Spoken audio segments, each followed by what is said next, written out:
lakini kwa malengo ambayo alisema walikuwa nayo ya muda mfupi na ya muda mrefu, Yanga imefanikiwa kiasi gani?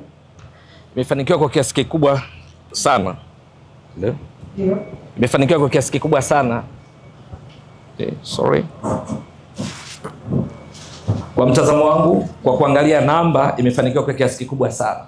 Sababu ukiangalia kwa mfano kwenye mataji ya ndani, kombe la shirikisho, hivi sasa wadhamini ni benki CRDB.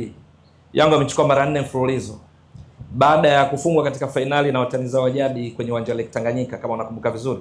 Baada hapo Yanga kwenye michuano hiyo mechi 24 wameshinda zote. Lakini kati yake kuna mechi 3 alishinda kwa mikojo penalty kwa sababu ya kanuni. Kwa mfano kuna mechi ya robo finali dhidi ya Geita Gold ilikuwa ni sare wakashinda kwa penalty. Kuna mechi na Azam finali walishinda kwa penalty 7-6 kama unakumbuka vizuri. Kuna mechi nyingine pia ilikuwa ni Azam Geita. Kuna mechi 3 za penalty. Nyingine zote wameshinda. Alafu mabao 72 wameruhusu mabao 9. Sasa anayejua namba unaweza ukaona hapa ni ukubwa kiasi gani. Lakini kwenye ligi kuu Tanzania bara Yanga wameset standard kwa hii misimu minne kuanzia 2021-22. Standard ambayo unaiona ngumu mno, sio tu kwa timu nyingine, Yanga yenyewe pia, ambayo inaweza ikawa mtihani kwa sababu mashabiki kila mara wanafanya reference, wanafanya rejea kwa kilichofanyika. Hiki nacho wanapaswa kujihadhari kwa sababu katika misimu minne imeshinda mataji yote. Lakini sio tu inashinda, ukiondoa mechi za msimu huu inafunga mabao mengi. Ishafunga mabao 254. Mechi 120 Yanga imeshinda mechi 100. Ina maana winning percentages ni 83%. Wakati wao wakitwaa utawala kwenye ligi kuu back to back mara 4 mfululizo. Watani zao wa jadi Simba kuanzia 2017-18 mpaka 2021. So walichukua mara 4 mfululizo. Pale kulikuwa na mabadiliko. Kulikuwa na msimu mechi 30, kukawa na msimu mechi 34, kwa maana kwamba kutoka timu zilikuwa 16 kama sasa, alafu zikawa timu 20 mechi 38, alafu kukawa na mechi 38, alafu kukawa na timu 18 2021 ambapo tunazungumzia mechi 34. Kwa hiyo mechi 140. Simba wakati inafanya vizuri sana pale. Winning ratio ilikuwa ni 73% kwa sababu ilishinda mechi 102 katika mechi 140. Yaani ukijumlisha vizuri hapa 30 38 38 38 utapata hicho ninachokielezea. Alafu kishinda 102 ukikokotoa ndo unapata hizo 73%.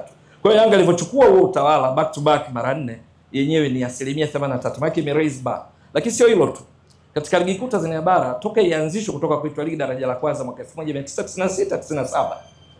Timu ambayo iliwahi kufanya vizuri sana in terms of percentages ni Simba 2009. Mechi zilikuwa 22, ilipata pointi 62 katika 66. Ni kwa hiyo performance ilikuwa 94%. Lakini kuanzia 2010 kwenda juu huko timu ili ushinde wakati mwingine Yanga ishai kuchukua ubingwa performance ya 70.5 sababu ilipata pointi 55 kati ya 78 mechi 26. Lakini leo hii mtihani uliowekwa pale na Yanga wenyewe, nasisitiza huu ni mtihani kwa Yanga wenyewe pia, yani mbali na timu nyingine kwanza, ni kwamba 2021-22 Yanga unbeaten. Mechi 30 ilishinda mechi 22, sare 8, mabao 49, ikaruhusu mabao 8. Point 74 unazungumzia performance ya 82.22 to infinity, around 82%. Kwa hiyo kwenye kuanzia 2010 hiyo ndio best performance, lakini ukichukua na mpaka tangu ianzishwe na maana inakuwa ya pili, sio? Lakini msimu unaofuatia kutoka point 74 kwa kujua kwamba washindani wao unazungumzia Simba, Azam na wengineo watakuwa wanafuata hiyo ba, Yanga wakaongeza tena point wakafika 78. Ni katika msimu ambao Simba kweli walikuja wakapata point 73. Maana yake matokeo ya mechi zao mbili katika msimu yali separate, yali tofautisha nani amebingwa. Yanga kana point 78. Ni performance ya 87 around. Sababu 86 plus 86.66. Engineer anajua ukizi round inakuwa 87. Kwa hiyo umepanda lisha tena. Haitoshi. The following season baada ya hiyo 2023-24 Yanga waka raise tena ba point 80 katika 90. Hapo nazungumzia performance ya 89, alafu mabao wakafunga 61. Lakini haitoshi, msimu uliopita wakaleta balaa zaidi kwa sababu wakapata point 82 katika 90. Ni performance ya 91.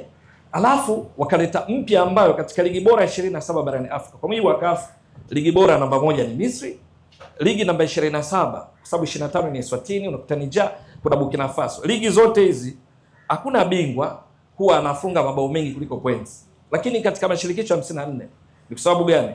Ni hesabu rahisi tu. Ukishinda point 3, lakini unaweza ukashinda moja bila mechi 10 ukapata mabao 10 akiwa na point 30.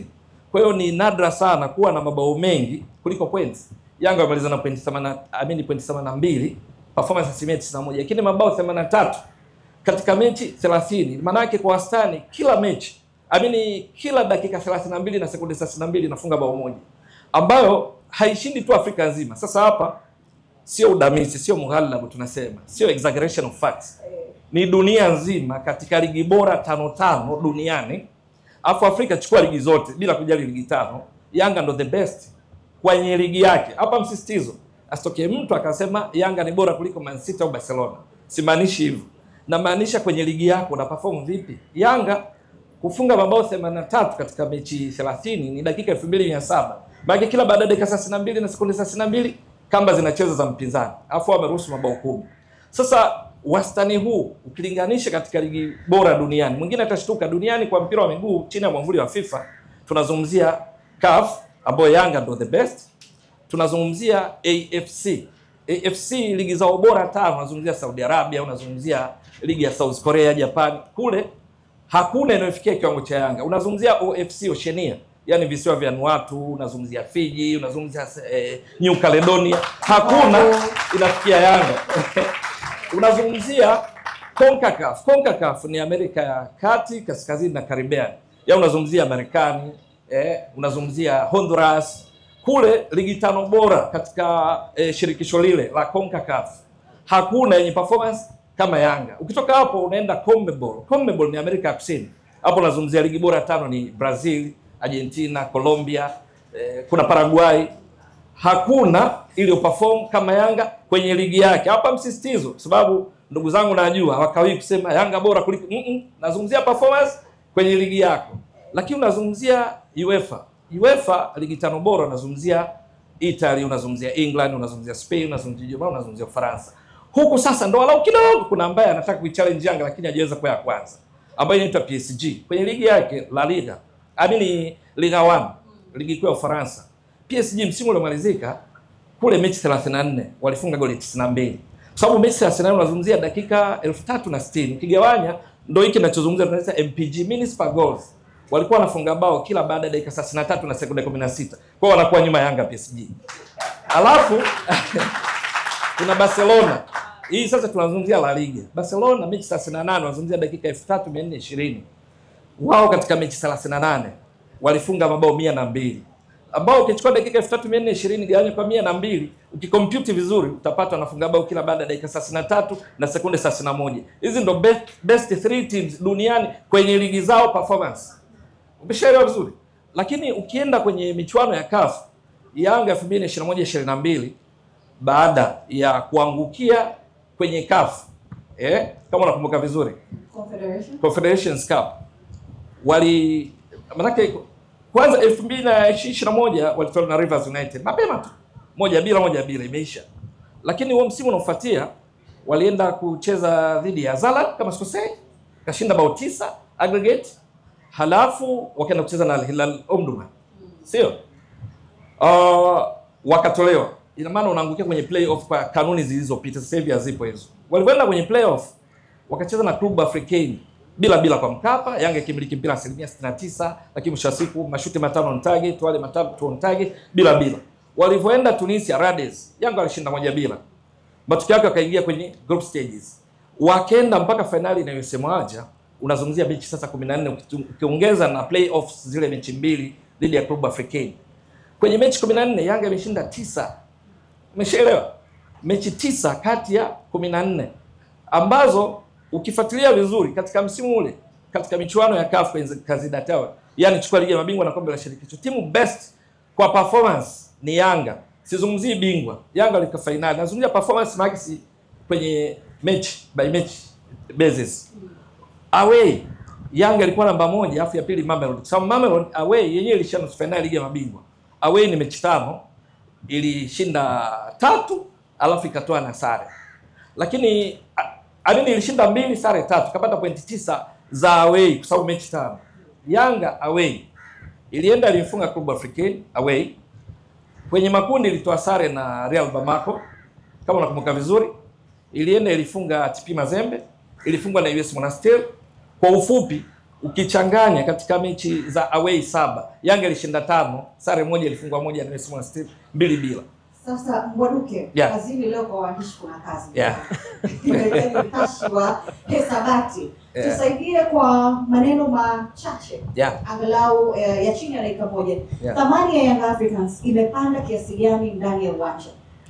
Imepanda sasa, mimi mtu asilimia. Ukisema tu rate katika hizo 100%.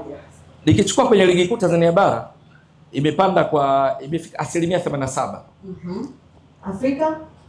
Afrika sasa kwa sababu imecheza mechi 44 mchanganyiko, yani ligi ya mabingwa na kombe la shirikisho, alafu imeshinda 25, sare 10, alafu imefungwa mechi 9. Sasa hapo wenzangu watanisaidia hesabu tuweke kwenye kukokotoa.